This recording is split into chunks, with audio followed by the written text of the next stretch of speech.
오늘은 본문의 말씀을 중심으로 지혜는 누군가, 지혜는 누구인가 하는 제목으로 잠시 은혜를 나누도록 하겠습니다.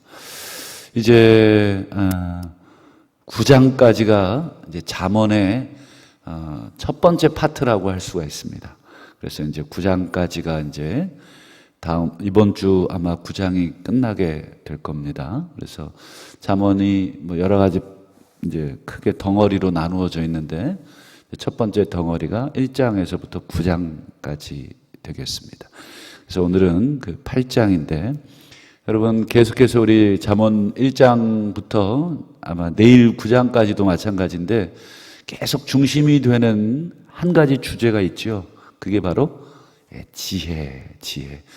그래서 이제 10장부터는 그 지혜의 어떤 구체적인 적용점들, 그래서 뭐 익숙한 내용들이 많이 나오실 텐데 9장까지가 이제 지혜에 대한 이제 어떤 전반적인 어떤 설명들이고 어떤 그런 것들이 이제 계속 이어지게 됩니다.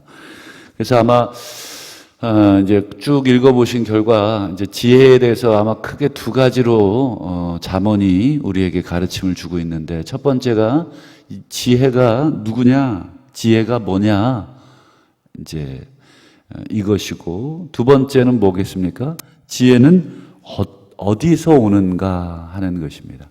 지혜가 누구고 또 지혜가 어디서 오는가. 첫 번째 질문은 지혜에 대한 정의에 대한 거고, 두 번째는 근원, 지혜의 근원은 어디냐. 그래서 오늘은 지혜의 정의에 대해서 이제 잠언이 다시 한번 분명하게 이야기를 합니다. 여러분 22절부터 31절까지가 지혜가 어떤 존재인가, 어떤 분이신가, 어떻게 정리할 수 있는가 하는 질문에 대한 그 답인데, 쭉 읽어보시니까 어떤 공통점이 발견이 되시던가요? 한번 22절부터 눈여겨서 한번 보시면, 여호와께서 창조주를 언급하면서 그 조화의 시작 곧 태초에 일하시기 전에 지혜인 나를 가지셨다. 이 천지 창조 그 이전부터 이 조물주 되시는, 창조주 되시는 그 하나님과 당신 지혜가 함께 있었다. 23절도 똑같습니다. 만세 전, 태초부터 땅이 생기기 전, 그러니까 모든 것의 근원, 그 전부터 내가 세움을 입었다. 그 다음 24절도 똑같죠. 바다가 생기기 전, 큰 샘들이 있기 전, 이런 표현들이 전부 다 이제 창조, 창세기의 기사를 염두에 두시면 되죠. 그 전부터 내가 이미 났다. 25절도 이번에는 이제 산, 언덕입니다. 그거 생기기 전부터 이미 내가 났다. 26절도 아직 땅, 들, 세상의 진토의 근원도 짓지 아니하셨을 때, 하나님께서 짓지 아니하셨을 때 내가 이미 있다. 27절도 하늘을 지으시고 궁창을 해면 바다 위에 두르실 때에도 내가 거기 있었다. 또 28절도 보시죠. 위로 구름 하늘을 견고하게 하시고 밑으로 바다의 샘들을 힘있게 하시고, 29절 바다의 한계를 정하여 물이 명령을 거스르지 못하게, 그러니까 물이 이제 바다를 넘어서 육지를 막 침몰하지 못하도록 그렇게 또 땅의 기초를 정하실 때, 30절 내가 그분 곁에 있어서 창조자가 되었다. 이 창조자라는 말은 이제 장인, 어떤 아주 뛰어난 숙련공을 말하는 단어로도 바꿀 수가 있습니다. 그러니까 여러분 지혜가 어떤 존재인지 지금 계속 사실은 같은 이야기를 반복해주고 있다 보여지죠. 그것은 바로 이 창조 전부터 또는 창조 때 조물주와 함께 있었다. 창세기 여러분 1장 1절 묘사를 보시면 1장 2절 묘사를 보시면 이 조물주 창조주 하나님께서 온 세상을 창조하실 때 함께 있었던 존재를 언급하고 있죠. 뭐라고 되어 있습니까? 땅이 혼돈하고 공허하며 흑암이 깊음 위에 있을 때, 이게 이제 어떤 천지 창조의 모습, 그런 상황을 묘사할 때 누가 계셨습니까? 하나님의 영이 수면 위에 운행을 하고 계셨습니다. 또 누가복음 11장 49절을 보시면 그러므로 하나님의 지혜가 말을 했다. 그럼 누가복음에 이제 뭐 성령을 이렇게 표현하고 있습니다. 성령께서 이르시되 내가 선지자들 사도들을 그들에게 보내리라. 근데 성령이라는 말 대신에 하나님의 지혜라는 말로 지금 사용하고 있습니다. 결국 이 잠언 8장 지금 읽으신 본문에서 여러분 지혜는 어떤 분이신가? 그렇죠. 태초에 천지를 창조하실 때 계셨던 창세기 1장 2절에 그 성령님이시고 그 성령님을 하나님의 지혜로 누가복음 11장에서 또 표현하고 있습니다. 그러니까 거의 성령으로 우리가 볼 수가 있겠다 하는 것입니다. 또 이 지혜에 대해서 우리가 사도 바울의 가르침을 한번 살펴보겠습니다. 우리 고린도 전서 1장 24절을 보시면 하나님의 지혜라고 바울이 분명하게 표현을 하면서 누가 하나님의 지혜라고 되어 있습니까? 그리스도 능력이시면서 동시에 지혜이시다. 결국 이 하나님의 지혜를 누가복음 11장에는 성령을 지칭하는 말로 사용을 했다면 고린도 전서에서는 사도 바울이 그리스도를 지칭하는 말로 지혜를 사용하고 계시죠. 골로새서 2장 2절도 보시죠. 자, 지혜가 어디 안에 감추어져 있다고 표현하고 있습니까?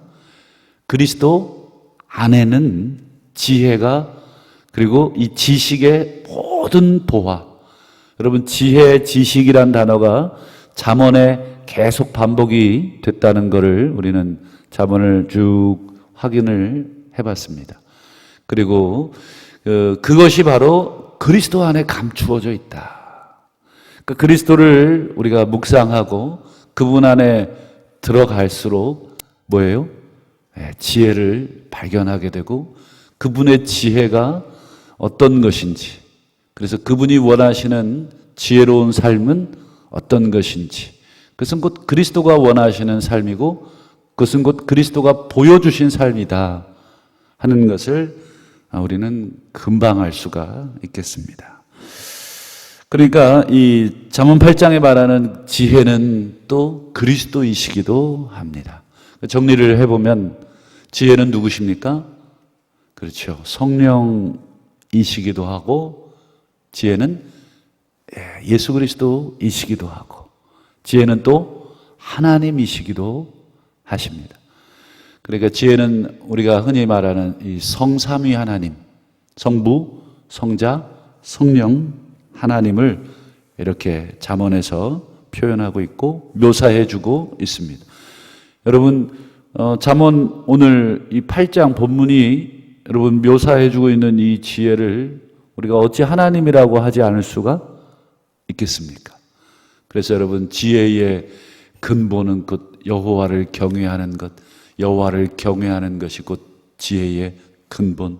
지혜가 곧 여호와고, 여호와께서 곧 그리스도시고, 그리스도께서 곧 성령님이시고, 그리고 이 모든 것들이 사실은 다 일맥상통하고 있습니다. 이제 마지막으로 우리 32절부터 36절을 통해서 지혜에 대해서 우리는 이제 마지막 어떤 태도를 가져야 하는가를 이제 잠언이 우리에게 교훈하고 있는데, 우리 32절을 보실까요? 내 도를 지키는 자가 복이 있다.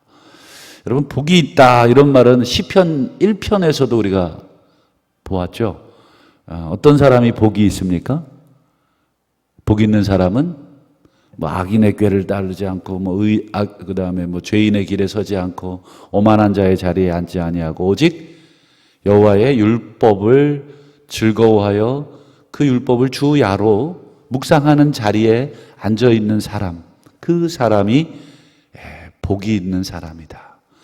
계속해서 여호와의 율법 앞에 앉아 있는 사람, 그리고 그 율법을 묵상하고 그 율법을 가슴에 새기고 그 율법대로 살려고 하는 사람. 근데 오늘 32절 내 도를 지키는 자, 이게 전부 다 같은 표현만 조금 다르게 했을 뿐이죠.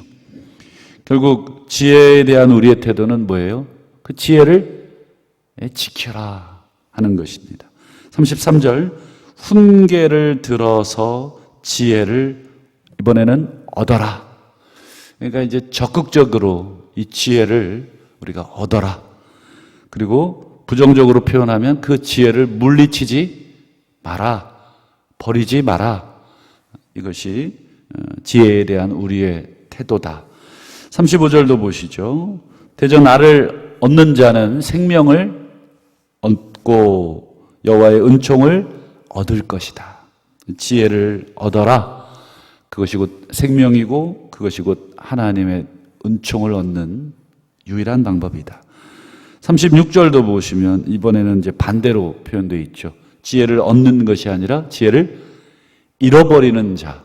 즉 잃어버리지 마라. 버리지도 말고 잃어버리지도 말고, 이게 바로 33절 끝에 나오는 버리지 말라는 말과 같은 말인데, 이유가 무엇인가? 자기의 영혼을 해하는 것이고 자기 영혼을 잃어버리는 것이다. 또 끝에 나를 미워하는 자, 지혜를 미워하는 자는 사망을 오히려 사랑하는 자다. 즉 죽기를 좋아하는 자다. 이런 표현들을 통해서 우리가 지혜를 어떻게 해야 됩니까? 지켜라, 얻어라, 버리지 마라, 잃어버리지 마라, 미워하지 마라 등등의 어떤 강력한 이 표현들을 통해서 지혜를 소중히 여겨라. 우리 어제 살폈지만 나를 사랑하는 자, 나의 사랑을 입을 것이고 나를 간절히 찾는 자가 나를 만나게 된다 하는 그런 말씀을 주셨습니다. 오늘 하루도 지혜의 근원이신 성령 하나님, 성자 예수님, 성부 하나님을 우리가 온전히 사랑할 수 있기를 소망합니다. 나아가서 그분을 사랑하는 것은 그분의 가르침에 우리가 종일 묵상하고, 우리가 여러 가지 문제를 만나거든 우리의 경험을 또 많은 사람들의 조언을 듣기 전에 반드시 하나님의 말씀을 다시 펴고 그 말씀을 묵상하고 거기서부터 오는 지혜가 무엇인가 하나님께 듣는 것, 그것이 우리의 복이고 생명이고 은총을 얻는 유일한 방법임을 다시 한번 기억하시고, 오늘 이 새벽에 하나님 지혜를 주옵소서. 제가 아는 목사님은 참 배울 점이 많은데 특별히 제가 그분께 배운 게 있어요. 좀 지금 생각해도 우스운데 그분은 어떤 골치 아픈 일 또는 당황스러운 일들 있잖아요. 그리고 판단 내리기 어려운 일들, 그리고 또 뭐 생각하기 참 난해한 일들이 있지 않습니까? 그러면 막 이렇게 기도를 해요. 주여 지혜를 주옵소서, 지혜를 주옵소서. 막 이렇게 지금도 이제 그분의 행동이 막 생각이 나면서, 근데 이게 그냥 수시로 그냥 혼잣말로 막 중얼중얼 뭐 우리가 있든지 없든지 주여 지혜를 주옵시고 지혜를 주옵소서, 막 이렇게 판단하기 어려운 상황을 막 만나는 걸 옆에서 이렇게 보면, 제가 이제 옆에서 그분을 이렇게 보면서 참 하나님 보시기에 참 기특하시겠다, 왜냐하면 정말 그 순간 하나님 어떻게 판단해야 될지 모르겠다. 내 생각대로 판단하기 어려운 것들이 많을 때 하나님께 지혜를 막 구하는. 그래서 오늘 제가 이 말씀을 묵상하면서 순간순간 지혜를 구해야 되겠다. 우리가 때로는 지혜롭게 행동하고 말한다고 하지만 때로는 지혜롭지 못하게 행동도 하고 지혜롭지 못하게 말도 할 때가 참 많죠. 그럴 때마다 순간순간 짧게 느헤미야처럼 묵도하고 지혜를 구하고 또 평소에 암송했던 말씀이 있다면 그 말씀을 다시 꺼내서 묵상하고 그래서 하나님께 지혜를 구하는 것. 그래서 오늘 이 새벽에도 지혜를 주옵소서. 지혜의 근원이신 성삼위 하나님, 우리의 어리석음을 보게 하시고 지혜이신 하나님을 사모하고 사랑하는 삶이 되게 하옵소서. 이렇게 기도하시는 은총의 새벽 되시기를 주의 이름으로 축원합니다. 이 시간 말씀을 기억하면서 우리 창조주 되신 지혜, 다시 한번 오늘 하루도 종일토록 지혜를 주시옵소서. 어리석은 저희들에게 말씀의 지혜를 주시고 가르침의 지혜를 주시고 그 말씀으로 우리의 모든 생각도 우리의 모든 삶도 판단받게 하여 주시옵소서. 말씀보다 앞서는 것이 없도록 항상 내 자신을 말씀 다음에 두게 하여 주시옵소서. 그렇게 기도하시기를 바라고 또 우리 교회를 위해서 기도하시고 또 나라와 민족, 우리 코로나가 또 잠잠해졌는가 싶었는데 또 조금씩 고개를 들고 있습니다. 우리 성도들 많이 기도하셔야 되고 또 많이 하나님 앞에 자복하며 또 회개하며 기도할 수 있기를 바랍니다. 또 우리 흩어져 있는 우리 자녀들 또 우리 부모님들 또 우리 모든 일가 친척들 또 이름 불러가시면서 기도해 주시고 가지고 나오신 개인의 기도의 제목도 시간이 되실 때까지 자유롭게 기도하시다가 돌아가시기를 바랍니다. 우리 주여 한번 간절하게 부르시고 기도하시죠. 주여